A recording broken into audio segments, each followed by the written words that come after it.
Hi everyone, welcome to good reviews channel. நாம இன்னைக்கு பார்க்க போறது சர்சமின் என்கிற ஆக்ஷன் த்ரில்லர் மூவியோட ரிவ்யூ தான் பார்க்க போறோம்.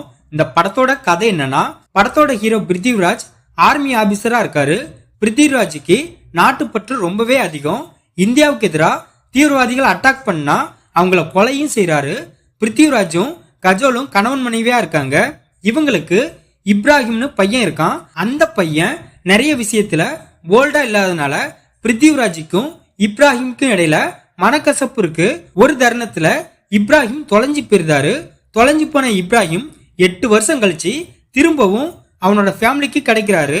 இப்ராஹிம் அந்த 8 வருஷமா எங்க இருந்தாரு, அவருக்கும் வில்லனுக்கும் என்ன சம்பந்தம், கடைசியா ஹீரோவும் தன்னோட பையனும் ஒன்னு சேர்ந்தாங்களா இல்லையா, இதுதான் இந்த படத்தோட கதை.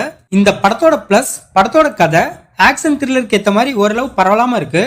படத்தோட மிகப்பெரிய பிளஸ் பிருத்திவிராஜ் தான். ஆர்மி மேனா இந்த படத்துல கலக்கியிருக்காரு. அவரோட தோற்றம் இந்த படத்துல கம்பீரமா இருக்கு. படத்தோட சண்டை காட்சிகள் எல்லாமே அதிரடியா இருக்கு. படத்தோட ஹீரோனி கஜோல் அம்மா கதாபாத்திரத்துல சென்டிமெண்டா நல்லா நடிச்சிருக்காங்க. அவங்களோட எமோஷனல் சீன்ஸ் படத்துல ஓரளவு நல்லா இருக்கு. இப்ராஹிம் தன்னோட கதாபாத்திரத்தை சிறப்பா பண்ணிருக்காரு. இதை தவிர படத்துல நடிச்ச எல்லாருமே தங்களோட கதாபாத்திரத்தை சரியா பண்ணி கொடுத்திருக்காங்க. படத்தோட இன்டர்வல் சீனை ஓரளவு த்ரில்லிங்கா கொண்டு போயிருக்காங்க. மற்றபடி இந்த படத்துல பிளஸ் சொல்ல எதுவுமே இல்ல.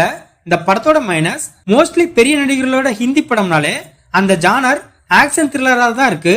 அதை தவிர வேற ஜானருக்கு போகவே மறுக்காங்க.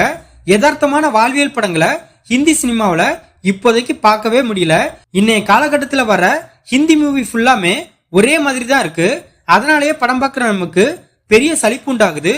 ஹிந்தி படங்கள்ல பெரிய நடிகரோட கேரக்டர் ஆர்மி மேனா இருக்கும், இல்லனா போலீஸா இருக்கும், அப்படியும் இல்லனா கேங்ஸ்டர் கதாபாத்திரமா இருக்கும். இதை தவிர வேற எதையும் இவங்க படமா எடுக்க இருக்காங்க. இந்த படத்துல லாஜிக் அப்படிங்கிறது சுத்தமாவே இல்ல. படத்தோட இன்டர்வல் சீன்ல கஜோல இப்ராஹிம் எதிர்பாராத விதமா ஷூட் பண்ணிடுவாரு. கஜோல் சோலி முடிச்சாங்க அப்படின்னு நாம நினைச்சிருப்போம். பட் ஹாஸ்பிட்டல்ல அவங்க உயிரோட இருப்பாங்க.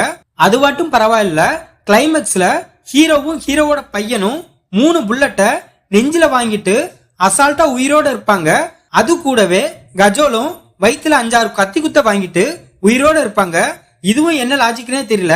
படத்துல உள்ள மெயின் வில்லன் கேரக்டரை ஒழுங்காவே டிசைன் பண்ணல. படத்தோட நிறைய சீன் பிரெடிக்டபிளா தான் இருக்கு. படத்தோட செகண்ட் ஹாஃப் லேகிங்கா இருக்கு. இதனாலேயே படத்தோட டியூரேஷனை கம்மி பண்ணிருக்கலாம். இந்த படத்தை இரானி டைரக்ட் பண்ணிருக்காரு. இந்த படத்துல பிருத்திவிராஜ், கஜோல், இப்ராஹிம் இன்னும் பலர் இந்த படத்தை நடிச்சிருக்காங்க. மொத்தத்தில் இந்த படத்தை பார்க்கலாமா கேட்டா ஒரு பிலோ ஆவரேஜான ஆக்ஷன் த்ரில்லர் மூவி பார்க்க நினைக்கிறவங்க இந்த படத்தை பார்க்கலாம். இந்த வீடியோ பிடிச்சிருந்தா லைக் பண்ணுங்க, ஷேர் பண்ணுங்க, சப்ஸ்கிரைப் பண்ணி சப்போர்ட் பண்ணுங்க. Thanks for all.